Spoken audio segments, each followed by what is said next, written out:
श्री गुरु के पदों को है मेरा दंडोत प्रेम से, यही प्रेम रहे स्थायी कृपा दृष्टि मिले। इस युग के आद्य प्रवर्तक बुद्ध भगवान श्री मायानंद चैतन्य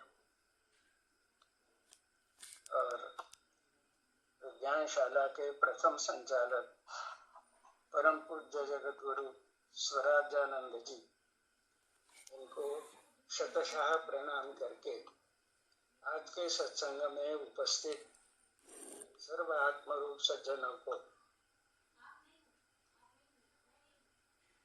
मेरा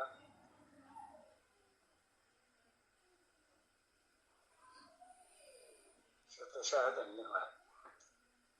इसके साथ ही एक विज्ञानशाला के दिवंगत जो डॉक्टर प्रहलाद राव कदम है, उनको भी हम सब की ओर से विनम्र श्रद्धांजलि।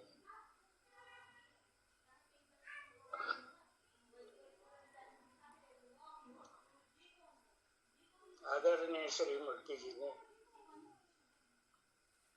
संदर्भ सहित इतिहास सहित श्लोकों का भावार्थ हमारे तक पहुंचने का अच्छा प्रयास किया, उन्हें धन्यवाद।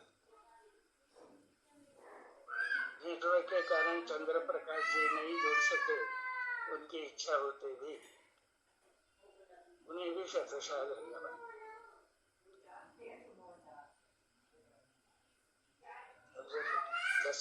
दसवां अध्याय के पार्श्वभूमि में श्रीकांत जी ने बतलाया कि परोक्ष और अपरोक्ष ये दोनों प्रभाव, यानी एक श्रुतियों की निष्ठा सांख्य निष्ठा जिसको कहते आ रहे हैं, और दूसरी योग निष्ठा।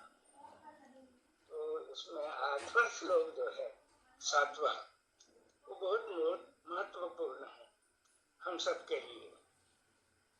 विभूति योग भी मेरा, विभूति योग भी मेरा, जो जाने दिव्य चक्षु से। विभूति और योग दो शब्द अलग अलग रखे हैं। तो विभूति कौन है? तो ये श्रौत धर्म जो है सांख्य निष्ठा का, इसमें विभूतियां हो गई जो रजोगुण प्रधान।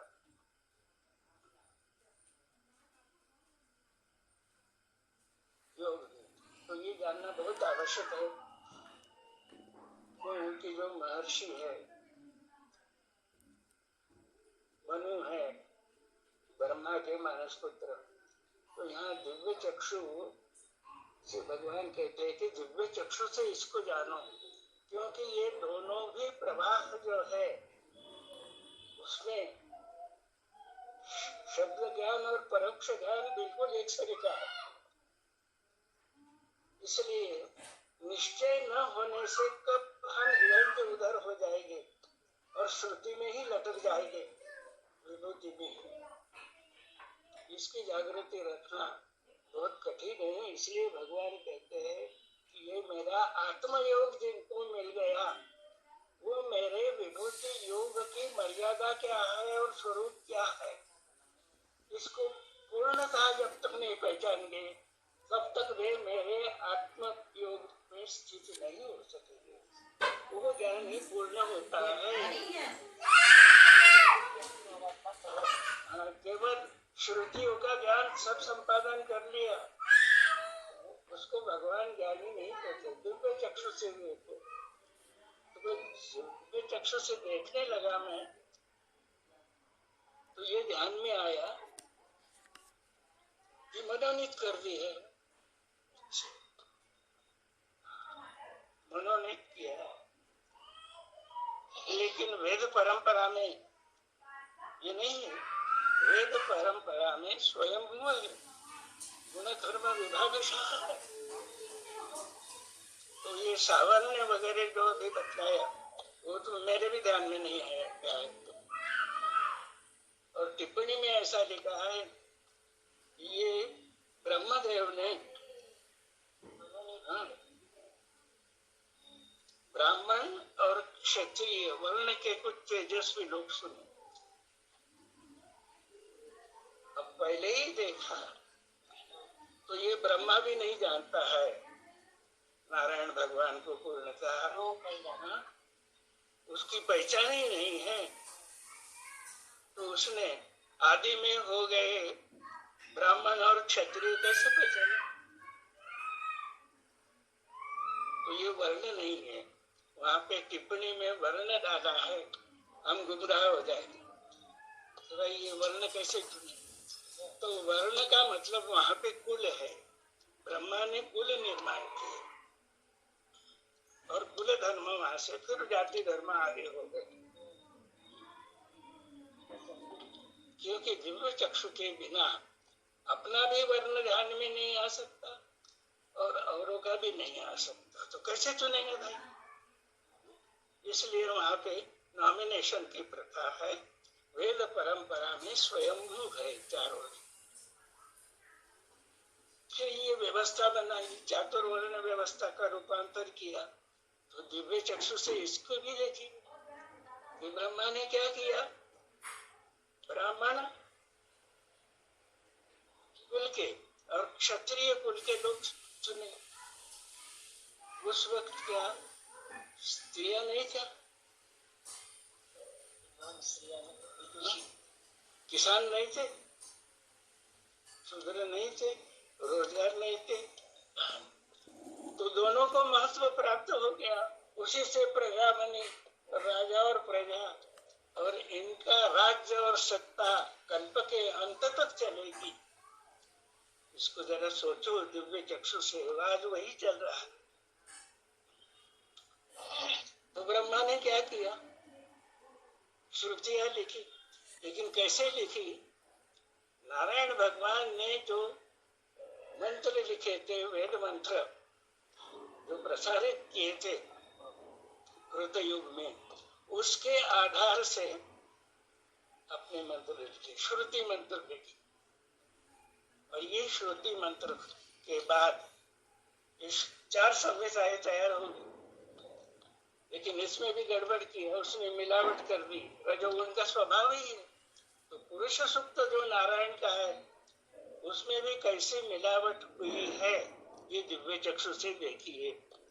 मैं यहाँ आपका समय नहीं लूंगा, भगवान ने सूचना दी, दिव्य चक्षु से देखो, वो ज्ञानी पूर्ण होता है। केवल यहाँ गड़बड़ क्या होती है, चातुर्वर्ण व्यवस्था और स्वयंभू चातुर्वर्ण, इसका भेद ही ज्ञान में नहीं आता। और हम कहते कि हाँ हम समझ गए, तो जब तक ध्यान में नहीं आ गया पूरा, भगवान कहते हैं कि वो पूर्ण ज्ञानी नहीं है।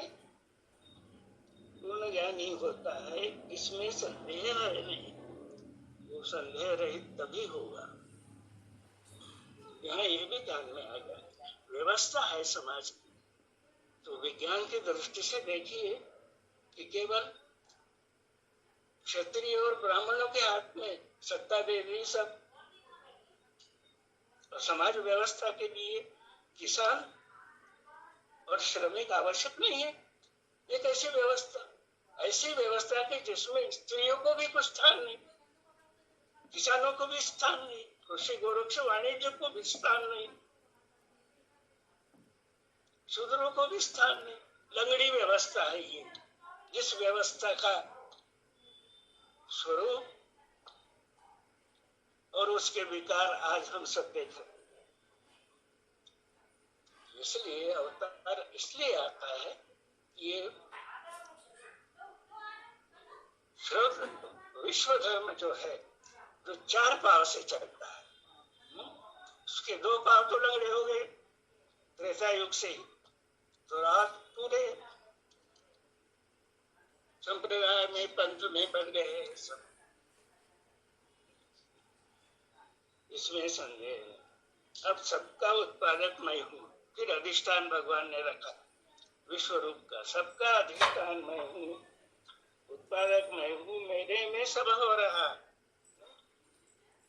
मेरी जो शक्ति है त्रिगुणात्मक शक्ति, इसमें हो रहा सब। मेरे में सब हो रहा, यह जाने मुझे सेवे भाव से दृढ़ बुद्धि सृष्टि। अब ये सदगुरु भगवान की कृपा से हमने जान लिया। सेवे कहा है, सेवे यानी केवल भजन करना गाना नहीं है, सेवे यानी सेवन करना, ग्रहण करने का। तो सेवन करता, सेवन कैसा है? तो दिव्य चक्षु विज्ञान का सेवन यानी पहले श्रवण, उसके बाद मनन शुरू होता। श्रवण मनन निधिध्यास और साक्षात्कार की अवस्था, ये सेवन है। तो तत्वदर्शी से जब आत्मयोग प्राप्त हो गया तो श्रवण कौशल्य रहा तो वो बहुत सुनेगा, बहुश्रुत हो जाए। सब अनुभवी लोगों के अनुभव श्रवण करेगा। उससे क्या होता है कि ज्ञान जो है, परोक्ष ज्ञान का रूपांतर धीरे धीरे अपरोक्ष में होते जाता है। इसलिए आगे के 8, 9 और 10 श्लोक जो है वो भगवान ने आत्मयोग के परिणाम लिखे कि आत्मयोग में स्थिति कैसी प्राप्त होगी। चित्त से प्रेम से मेरे मिलके बोध वे करे। श्रवण पूर्ण हो गया तो बोध करने की क्षमता आ जाएगी। और चित्त से ग्रहण होता है योग का, आत्मयोग। प्रेम से मिलके बोध वे करे, उसके उपदेश में प्रेम का बोध रहेगा। मैं कुछ सिखाता हूँ आपको और आप कुछ नहीं जानते, ये भाव नहीं रहेगा। ये आप सहित गोविंद का भाव है। मनन में भी चित्त से प्रेम से मिलके बोध वे करे। अगर मिलके बोध नहीं हुआ ना तो प्रसन्नता नहीं होती, दिखती नहीं। हाँ भाई विद्वान है, बहुत पढ़ा लिखा, मिलके नहीं हो रहा बहुत। संतोष से सदा मेरे गावे गुण, तो ये जो है यहाँ गुण का नहीं हो रहा है। संतोष से उसी आत्मयोग की थोड़ा हमने सेवन किया तो अंतःकरण में प्रसन्नता हो गई। उसी का परिणाम यानी हम गा रहे बोधयन्तः परस्परम, तभी परस्पर को बोध दे सकते हैं। बोधयन्तः परस्परम बहुत महत्वपूर्ण है। तो बोध अंतःकरण में होता है। तो आत्मयोग जो है इसको बोधयन्तः परस्परम यानी भगवान कहते हैं सत ही देना, परोक्ष ज्ञान देना और सब शक्तियों की मास्टरी करके परोक्ष ज्ञान ही लेना, ये आत्मयोग नहीं है। तो आगे निधिध्यास होने लगता है। फिर इस तरह का सत्संग कहाँ चल रहा है? ऐसा सत्संग हम खोजते ही रहते थे, कहाँ चल रहा है? जाएंगे वहां, जाएंगे, सुनेंगे सब लोगों को। ये है निधिध्यास की अवस्था। अब किसी का क्या सुनना है, ऐसी अगर वृत्ति हो तो मनन भी पूर्ण नहीं होता, क्योंकि श्रवण ही पूर्ण नहीं हुआ।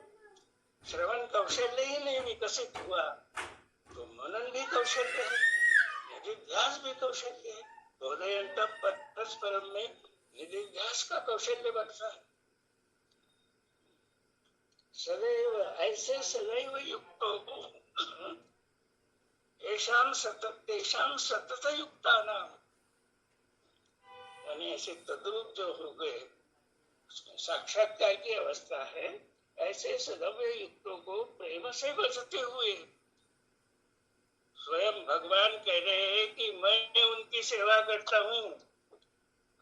हम इस भ्रम में है कि हम भगवान की सेवा करते, तो योगेश्वर स्वयं कह रहे हैं कि उसकी सेवा मैं करता हूँ। कैसी सेवा करता हूँ? आगे के श्लोक भी बहुत महत्वपूर्ण है। उसका कल्याण करने की बुद्धि में स्थिर बैठ के, यानी ये योग बुद्धि में स्थिर होता है। 7वां अध्याय देखिए सर्वांग योग का। उनका कल्याण करने की बुद्धि से, यानी उन्हें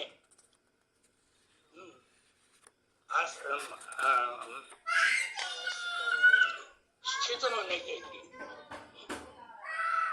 विज्ञान आस्तिक्य में स्थित करने के लिए स्थिर बैठ के तेजस्वी ज्ञान ज्योति से करता हूँ ब्रह्म दूरम। तेजस्वी ज्ञान ज्योति से भगवान स्वयं अक्षर का प्रकाश हमारे अंतःकरण में प्रकाशित कर रहे हैं। ये ज्ञान दीपक हो गया, केवल श्रुतियों के ज्ञान का दीपक नहीं, ज्ञानम विज्ञान सहितम वेद परंपरा का तेजस्वी ज्ञान ज्योति से करता हूँ गुरु अर्जुन बोला। और फिर उसको कोई हिला नहीं सकता। ये जो प्रश्न आपने पूछा था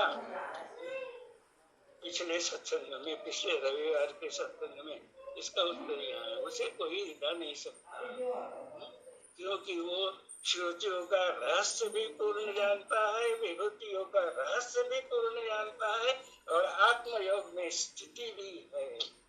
उसी को योगी कहते हैं, दिव्य चक्षु। तो दिव्य चक्षु से ये भेद समझना चाहिए। प्रकृति पुरुषम चैव विद्यनादि उभावपि, बार बार समझा रहे हैं भगवान कि प्रकृति को भी पूर्ण जानना है, पूर्ण ज्ञान होना है, और पुरुष का भी पूर्ण है। तो फिर दोनों का अभिन्न मेल जो है परमात्मा स्वरूप, उसमें हमारी स्थिति आ जाए। यहाँ पे मैं रुकता हूँ। बाकी के जो श्लोक है वो ऐसे दिव्य चक्षु की विज्ञान की रीति से आप समझते जाइए, और जागृति इसलिए रखना है कि कभी हम वेद परंपरा के नाम पर श्रुति परंपरा में न घुस जाए। वेद पढ़ना पढ़ाना, दान लेना देना, यज्ञ करना करवाना, इसी में न फंस जाए। तो जो स्थिर हो गया वही नहीं फंस सकता। और भगवान उनके वांग्मय में नारायण भगवान मायानंद चैतन्य जी ने भी जागृति दी कि दिव्य चक्षुवान विज्ञानी किसको कहना, कैसे पहचानना। यहाँ मैं रुकता हूँ, बाकी चर्चा चलेगी।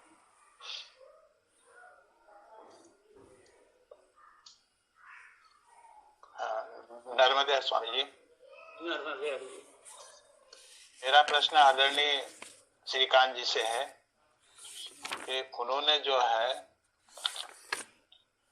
श्लोक नंबर 5 में अहिंसा का जो स्पष्टीकरण किया है, तो उन्होंने कहा किसी को दुख देना ये अहिंसा है, किसी को दुख न देना अहिंसा है। परंतु यदि उसमें कारण उपस्थित हो रहा है तो देना चाहिए कि नहीं? तो श्लोक को पूरी तरह से पढ़ा तो ध्यान में आ जाए। भवन्ति भूता भावान, भवन्ति भावाः भूतानां मत्ते एव पृथक्विदाः। तो ये जो भाव दिखाए हैं उसमें वो त्रिगुणों के भाव है, उसमें सत्वगुणों के भी कुछ भाव है, रजोगुण के भी है, तमोगुण के भी है। और इसीलिए ये श्रौत धर्म में जो विभूतियां है उनमें तीनों गुणों की विभूतियां भी व्यक्ति है। त्रैगुण्य विषया वेदा निस्त्रैगुण्यो भवार्जुन। हमें निस्त्रैगुण्य होना है, यानी वेद परंपरा को सेवन करके स्थित होना है। भवन्ति भावाः भूतानां, ये जो भाव है उसमें अहिंसा वगैरह जो है वो ऐसा श्रुतियों ने समझा। लेकिन क्षात्र धर्म में दिव्य चक्षु से दिखता है कि शौर्यम तेजो धृतिर्राक्षसं युद्धश्चाप्य पलायनम दारवीश्वर भावस्य ब्रह्म कर्म स्वभावजम क्षात्र कर्म स्वभावजम। अहिंसा को लेके बैठे तो क्षात्र धर्म का पालन कैसे कर सकेंगे? सोचना चाहिए दिव्य चक्षु से। तो अभी भी अवस्था ऐसी है, संभ्रम की अवस्था। इधर के उधर वेद परंपरा कहते तो देते शब्द, लेकिन लौट भी इधर जाते, स्थिर नहीं होता। तो भगवान कहते हैं कि इसको स्थिर हो जाइए, ध्यान पूर्ण। भगवान की कृपा है, भगवान हमारी सेवा में उपस्थित है सर्व रूप से, सर्व भाव से। हम क्या सेवा करेगी अल्प शक्ति जो सर्वशक्तिमान है, उसकी क्या सेवा करेगी? इसलिए भगवान कहते हैं कि भाई ये मेरा आत्मयोग धारण करने के बाद क्या ध्यान में रखना, मैं ही संपूर्ण विश्व हूँ। बुद्धि में स्थित हो गई है, मैं ही संपूर्ण विश्व हूँ। ये है उसके बुद्धि में बैठ के ये जो शब्द आए, हाँ, बुद्धि योग देता हूँ यानी आत्मयोग स्थिर करता हूँ, उसका चित्त प्रकाशित करके। तो अनन्य ऋणानुबंध है सद्गुरु के और अनन्य भक्त के।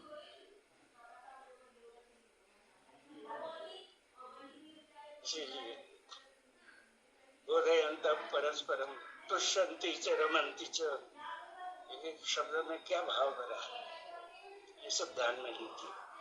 धन्यवाद।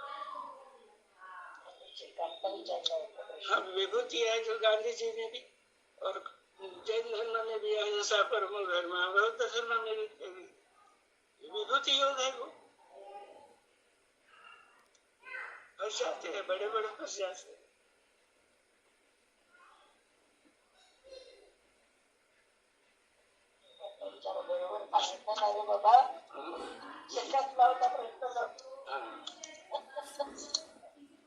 और आगे के श्लोक जो है ना,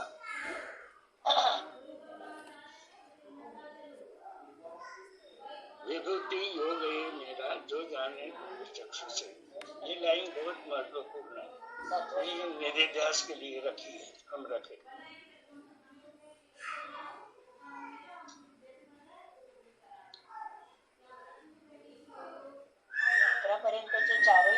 तो श्रुति करता ब्रह्मदेव है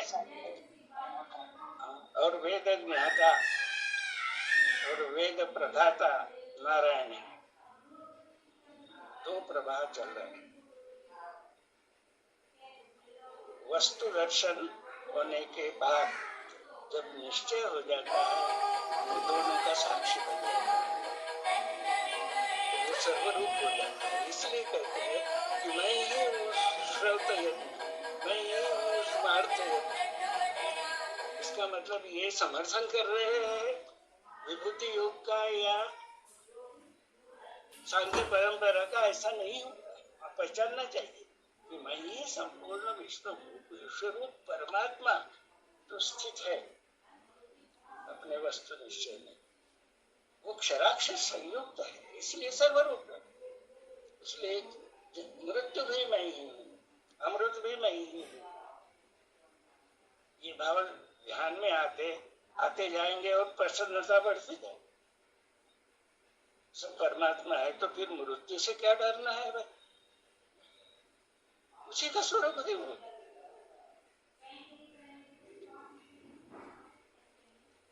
ठीक है, अहिंसा यह वर्ण धर्म में नहीं है। अहिंसा ये सत्व गुण का भाव हो सकता है। भगवंती भावावतानां मत्तएव कृतघ्नः।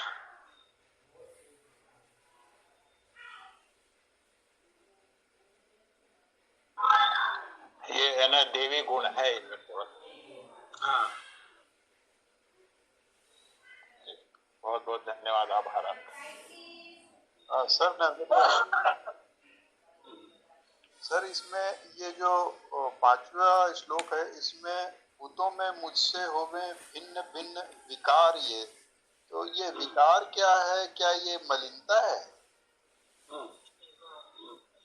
विकार गुणों के 3 गुणों के भिन्न भिन्न विकार हैं।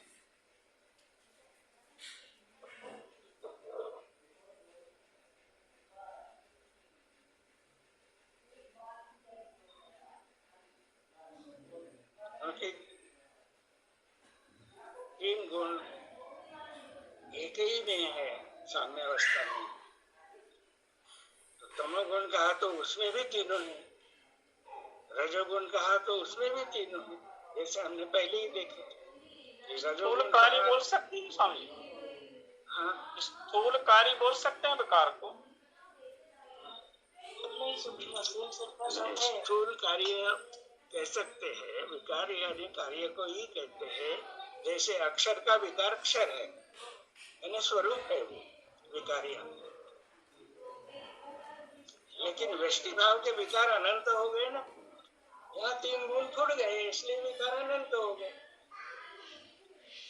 वस्तु के स्वरूप में विकार नहीं है, 3 गुण शुद्ध स्वरूप में है, सूक्ष्म रूप में है।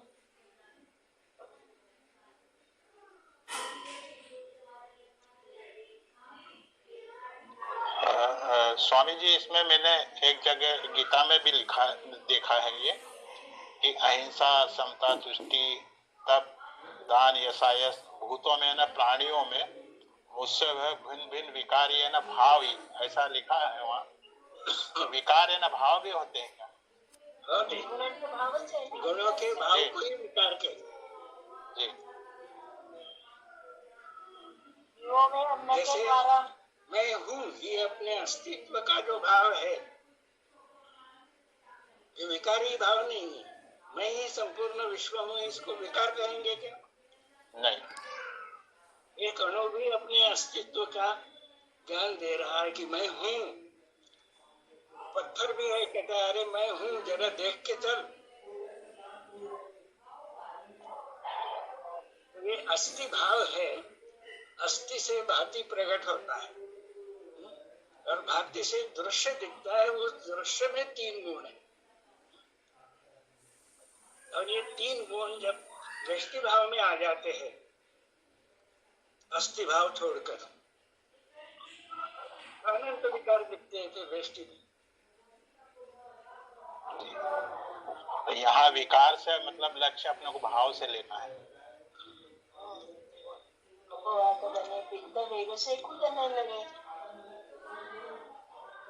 का भाव जो है उसमें विकार नहीं, लेकिन जब व्यष्टि ही हो जाता है, व्यष्टि रूप में ही बंदिष्ट हो जाता है, तो उसमें विकार दिखते हैं।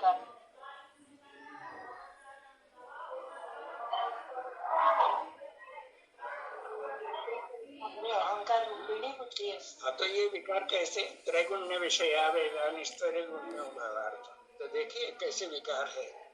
ब्रह्मा के काल में जो चातुर्वर्ण व्यवस्था शुरू हुई, उसकी अवस्था कैसी है आज? कितने विकार देखेंगे आप। मनुष्य चतुष्पाद प्राणी से भी नीचे गिर गया है अभी। पशु बुद्धि देखी कितने विकार है। कारण ये कि ये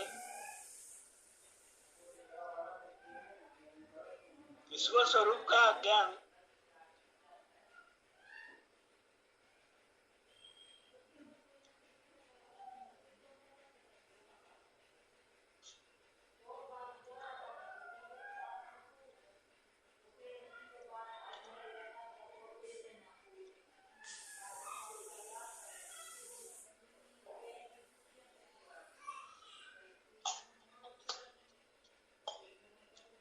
ठीक है। और कहिए।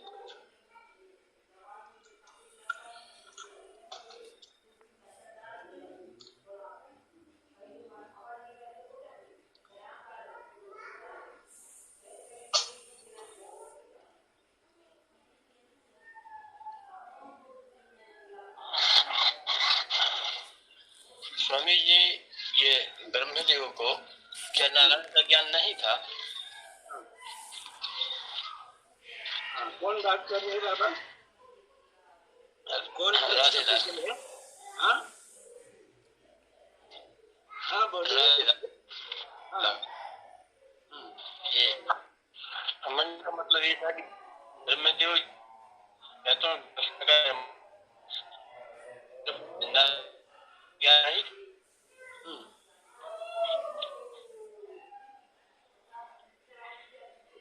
कुछ गड़बड़ है नेट में। आप माइक बंद कर लीजिए, मैं समझ गया, आपका प्रश्न बोल देता हूँ स्वामी जी से। आप माइक बंद कर लीजिए। हाँ। वो कह रहे हैं कि ब्रह्मदेव ने व्यवस्था की उसमें जो है उनको ज्ञान नहीं था क्या? हम दिव्य चक्षु से देखिए ना। ये राधेलाल जी का प्रश्न था लाहौर से। हाँ, तो उसका उत्तर है दिव्य चक्षु से देखिए। मैं भगवान मुझे दिव्य चक्षु से जितना मुझे ध्यान में आ रहा उससे दिखता है कि उसको अगर परमात्मा स्वरूप का ज्ञान होता तो मिलावट क्यों करता वो नारायण धर्म में, परंपरा धर्म में। तो इसलिए शब्द जो रखे हैं टिप्पणी में भी कि नारायण भगवान ने देखे हुए मेरे मंत्रों के आधार से श्रुति मंत्रों की रचना की, ऐसा है। और उसके आगे का एक वाक्य है टिप्पणी में, वो वाक्य कौन सा है? अंत तक चलेगा। हाँ, कली के अंत तक चलेगा। हाँ, तो ब्रह्मदेव ने सुधारणा से प्रेरित होकर, हाँ, अब सुधारणा और कुधारणा का भाव तो विश्व रूप में नहीं है, स्वयं वो जो चातुर्वर्ण है उसमें भी नहीं है। तो ये भाव कहाँ से आ गया? तो रजोगुण का भाव है, इसलिए वो रजोगुण की विभूति कहा है उसको ब्रह्मा।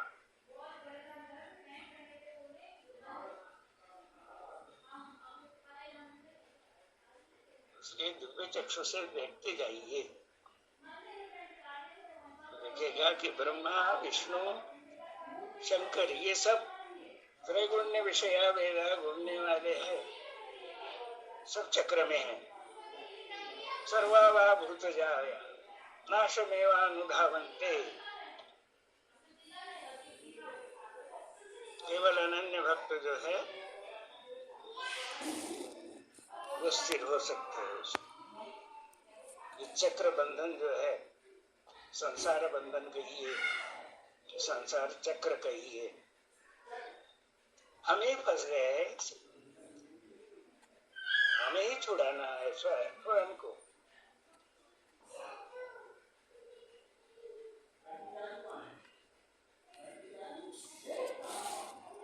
तो लेकिन कैसा होता है? कृतयुग में सुधारणा के भावना से प्रेरित होकर कृतयुग का रूपांतर त्रेता में कर दिया और उसका आज तक रूपांतर होते होते कलियुग।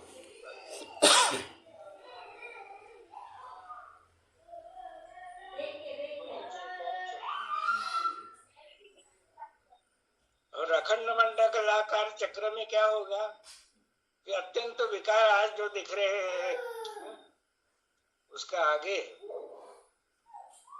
कृतयुग आने वाला है, क्योंकि चक्र घूम रहा है। प्रकृति के तीन गुण करने लगे नेतक फेरा, यह भेद लखत ही युग का हुआ सब। तो चक्र क्रम से आने वाला है, तो हमें तैयारी उस युग की करनी है। हम कृतयुग के नागरिक हैं, इसलिए कृतयुग का संविधान जो है वो समझकर हमें नागरिक का हमारा हक क्या है और कर्तव्य क्या है, ये दिव्य चक्षु से जानने की आवश्यकता है। ये जानना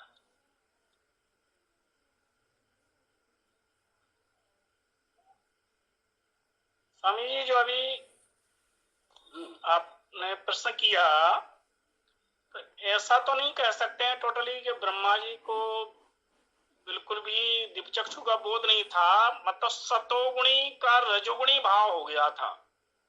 ब्रह्मा जी को सतोगुणी का सतोगुणी, तो ब्रह्मा जी को सतोगुण का रजोगुणी और शंकर को सतोगुण का तमोगुणी भाव, ऐसा कह सकते हैं। देखिए, सब तो एक ही होता है ना। आज हम कह सकते क्या कि भगवान ने हमें दिव्य चक्षु दिए तो सबके सब हम दिव्य चक्षुवान हैं, कह सकते नहीं? हाँ, उसमें भी तीन गुणों की लीला दिखेगी ना। हाँ, तो भगवान कहते हैं कि पूर्ण जानो, सत्व के माध्यम से पूर्ण जाना जाएगा, रजोगुण के माध्यम से हिलता रहेगा, सुधारणा की भावना होती रहेगी। कुछ कम है ऐसा भाव। और तो हम में भी विभूतियां भी है, तो उनमें भी गुणों का तो ये दिखने की बात है परिणाम। ये तो नहीं कह सकते कि बस दिव्य चक्षु प्राप्त हो गए यानी सबके सब दिव्य चक्षुवान हो गए। परिणाम जन्माला म्हणते हा श्लोकच नसताना तो उसी दिव्य चक्षु से ये दिखता है कि रजोगुण की विभूति है भगवान, और भगवान स्वयं कहते हैं कि मुझे देव नहीं जाने, सुर भी नहीं जानते। तो ये सुरों में ब्रह्मदेव भी आ गया, महर्षि भी नहीं जानते, तो हमें भी महर्षि हो गए ना।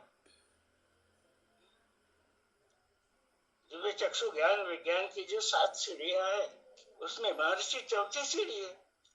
भगवान स्वयं कह रहे हैं कि तो उपनिषद के प्रास्ताविक में कि चौथी भूमिका में बैठे हुए जो है महर्षि, वो त्रिकालज्ञ जरूर है, सिद्धांत तो जानते हैं फिर, लेकिन स्वर्ण कर्म करने में असमर्थ ही होते हैं। तो पूर्ण दिव्य चक्षु कहाँ पे हो गए? पूर्ण दिव्य चक्षु 7वीं भूमिका में जब हम स्थित हो गए और पूर्ण समर्पित सद्गुरु भगवान से हो जाएंगे, तब दिव्य चक्षु पूर्ण हो गए, दिव्य चक्षुवान हो गए।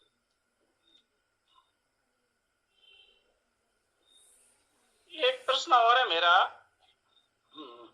कौन जैसा बोल? चंद्रशेखर चतुर्वेदी उज्जैन से। हाँ बोलिए। कि शंकर भगवान को तमोगुण की विभूति कहते हैं, मगर रामायण से तो ऐसा प्रतीत होता है कि वो सद्गुरु भूमिका में है, पार्वती जी मुमुक्षु भूमिका में प्रश्नोत्तर कर रही हैं। तो उनको तो विज्ञानिष्ठ भूमिका 7वीं भूमिका में पहुंची हुई।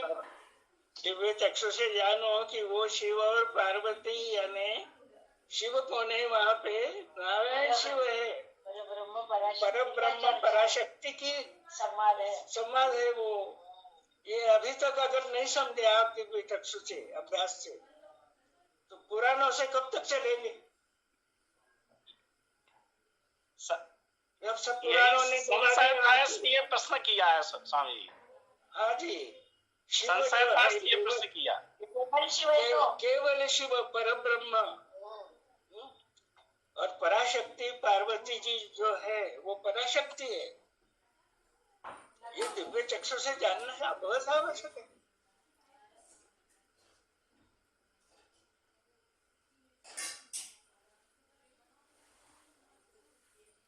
तो जो शंकर तमोगुण की विभूति है उनको किस रूप में कहेंगे?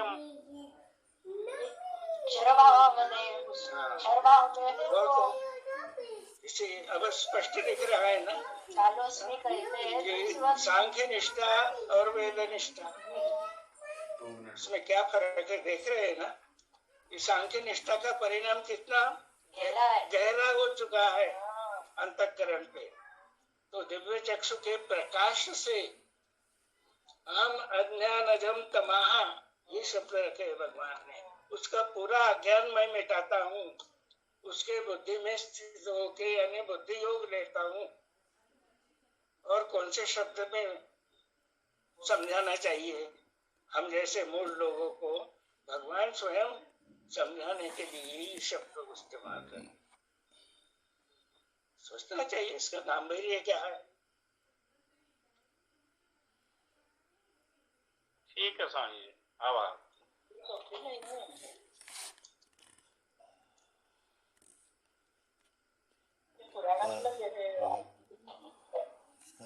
सर ये दिव्य चक्षु का उपदेशक कौन हो सकता है? ब्राह्मण हो सकता है या क्षत्रिय हो सकता है? दिव्य चक्षु का उपदेशक सर्व हो सकते हैं, चारों वर्ण हो सकते हैं उपदेशक। चारों वर्णों का हक है विद्यार्जन का। नारायण ने सबके लिए खुला किया है, चारों वर्ण मुक्ति पा सकते हैं। ब्रह्मदेव क्या कहते हैं? व्यवस्था से स्त्रियों को हटा दिया है बिल्कुल। सप्तर्षि में, उनके सप्तर्षि में एक भी स्त्री नहीं है। वेद परंपरा में 300 से ज्यादा ब्रह्मर्षि लोग हैं। वशिष्ठ है, विश्वामित्र है, समझ है, अब कितने नाम बताऊं। नहीं पर त्याच्या स्त्रिया पण आहेत. और वेदों में जो स्त्रियाएं हैं, मुख्य स्त्रियाएं वेदवती, वेद को जानने वाली 21 स्त्रियाएं हैं, जिसमें वागम्बरणी है, विश्ववारा है। ये वेद परंपरा की है। ब्रह्मदेव की परंपरा में कहा है, त्यांना छिद्रातच टाकलंय त्यांनी. इसलिए भगवान श्री कृष्ण को वो श्लोक डालना पड़ा। स्त्रिया वैश्यास तथा शूद्रा स्त्री पियांति पराम गति। हा सूक्ष्म भाव लक्षात घ्यायला पाहिजे. ध्यान में लीजिए। स्वामी जी, उनका प्रश्न ये है कि उपदेशक किस वर्ण का होता है? हाँ, चारही चारों भी वर्ण का कर सकते, चारों भी वर्ण करे। मैं शूद्र वर्ण का हूँ, बैठा हूँ आपके सामने। मुझे जितना समझता उतना तो मैं बतला सकता हूँ। कि हक नहीं है मुझे, अपना अनुभव बतलाने का हक नहीं है मुझे। सोचो यार, विवेक दृष्टि से सोचते जाओ। चार वर्णों से वर्णों का है, ये ब्रह्मदेव का प्रश्न है। राइट. यानी उस परंपरा में इतने डूब चुके हैं, कह रहे हैं। डूब चुके हैं. ते जातच नाही. तो वो स्वयं छूटना पड़ेगा उसमें से। ऐसा नहीं है कि भगवान कोई ऊपर से आएगा और आपको निकालेगा। वर्ण शुद्ध होना चाहिए। गुण परिवर्तन दर्शक कोष्टक लीजिए कि चारों वर्ण में भी शुद्धत्व भी है, चारों वर्ण है। और गुण परिवर्तन होते होते रजस्तमश्चाभिभूय सत्वम भवति भारत। तो इस दृष्टि से मेरे जैसा ब्रह्मदेव की व्यवस्था ने जिसको शूद्र कहा है, वो शूद्र अपना अनुभव रख सकता है। वेद प्रकाश में स्वानुभव। वेद परंपरा है. इसलिए नारायण ने सबके लिए खुला किया। पहले विद्यार्थी नारायण भगवान की जो थी, मायानंद जी की विज्ञानशाला में महिलाएं थी।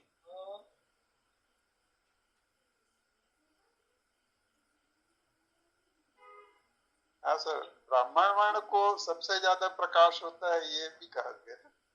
हाँ, वो भ्रम मैं नहीं बतला सकता। सबसे ज्यादा प्रकाश है, इसका मतलब ये है कि वह निसंशय है, पूर्ण। जो निश्चय सत्व गुण प्रधान होने से निश्चय उसका अधिक है, इसलिए प्रकाश में फर्क पड़ता।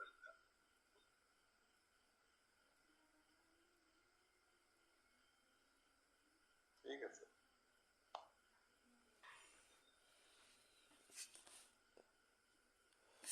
समय हो चुका है, तो जी आज के इस सत्र में अपना स्वानुभव रखने वाले हमारे सभी के आदरणीय और अध्यात्म विज्ञान शाला के ट्रस्टी आदरणीय मुड़की जी, जिन्होंने अभ्यास पूर्वक अपना स्वानुभव रखा, और गायकवाड़ जी पूरा उनकी तैयारी थी, अभ्यास था, लेकिन नेटवर्क की समस्या के कारण आज वो अपना स्वानुभव नहीं रख पाए।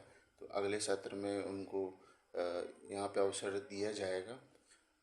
और आज के सत्संग में जो हमारी व्यवहारिक सूक्ष्म मानंदी ग्रंथियाँ इस विज्ञान निष्ठा से तारतम्य न रख करके हमारे, तो उसका भी आज जी सूक्ष्म मनन सिद्धाचार्य doctor S B Chandikar sir के माध्यम से हुआ, जिससे हमें बहुत सारे अन्य चीज़ों में भी निराकरण प्राप्त हुआ। और ये सभी के लिए जो सदुपयोगी सत्संग हमारा ये साबित हो रहा है, तो सभी जो हमारे विभूति स्वरूप इसमें जुड़े हुए हैं, सबको नर्मदे हर करते हुए उनका अभिनंदन कर आज का सत्र यहीं समाप्त करते हैं। नर्मदे नर्मदे नर्मदे जय जय सत्सु प्रार्थना वादे सदगुरु भगवान लवी पुनर्दे